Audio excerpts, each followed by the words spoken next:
পতাকা তলে ঐক্যবদ্ধ করতে হবে। এবং মানুষ যে বিকল্প চাচ্ছে, মানুষ যে নতুনত্ব চাচ্ছে, আমরা কেন পুরানো জঞ্জালের মধ্যে ঢুকে যাব?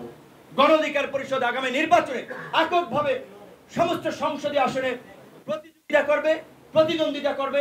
যারা গণ অধিকার পরিষদ থেকে প্রতিযোগিতা করতে চান, প্রতিদ্বন্দ্বিতা করতে চান, নতুন বাংলাদেশ বিনির্মাণ করতে চান, নির্বাচনে অংশ নিতে চান, তারা গণ অধিকার পরিষদের দায়িত্বশীল পর্যায়ের নেতৃবৃন্দের সাথে আলাপ আলোচনা করবেন।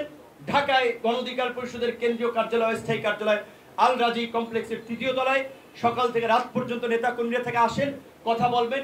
আপনার গণ অধিকার পরিষদের পূর্বের যদি কোনো পদ নাও থাকে, আপনার যদি এলাকায় গ্রহণযোগ্যতা থাকে, আপনার যদি নেতৃত্ব দেওয়ার গুণাবলী থাকে, গণ অধিকার পরিষদ আপনাকে নেতা বানাবে, গণ অধিকার পরিষদ আপনার হাতে নেতৃত্ব তুলে দেবে। সুতরাং এটি নিয়ে দ্বিধাদ্বন্দ্বের কোনো অবকাশ নাই। পরিশেষে একটা কথা বলে শেষ করব। শেখ হাসিনার গত ১.৫ দশকে এই দেশে অনেক মানুষ নির্যাতিত, নিষ্পেষিত হয়েছে, গুম খুনের শিকার হয়েছে, প্রাণ দিয়েছে।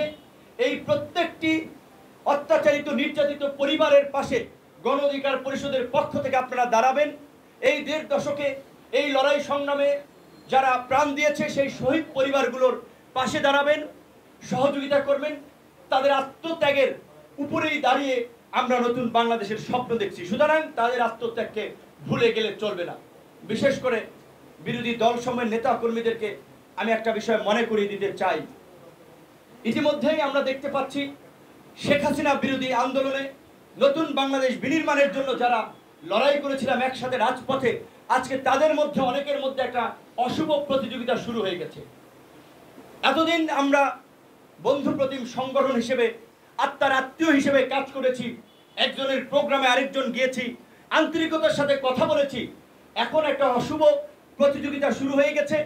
কোনো দলের পোস্টার কেউ ছিঁড়ে ফেলছে, কোনো দলের ব্যানার কেউ ছিঁড়ে ফেলছে, কাউকে আবার লাঞ্ছিত করছে, হুমকি দিচ্ছে।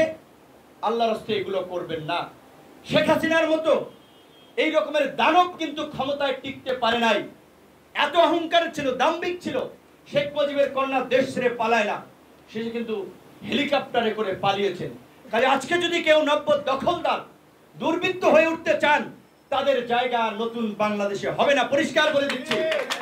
আমরা সকল দলের সাথে, সকল মত পথের সংগঠন এবং মানুষের সাথে একটা ভ্রাতৃত্বের সম্পর্ক, সহানুভূতির সম্পর্ক মধ্যে দিয়ে আমরা কাজ করতে চাই। রাজনীতিতে ভিন্ন মত থাকবে, ভিন্ন পথ থাকবে, প্রতিযোগিতা থাকবে, কিন্তু যারা গত ১.৫ দশকে হাসিনা বিরোধী এই ফাঁসির শক্তির বিরুদ্ধে লড়াই করেছিলাম, তাদের মধ্যে যেন দূরত্ব তৈরি না হয়, তাদের মধ্যে যেন সম্পর্কের অবনতি না হয়, এই বিষয়টা খেয়াল রাখতে হবে।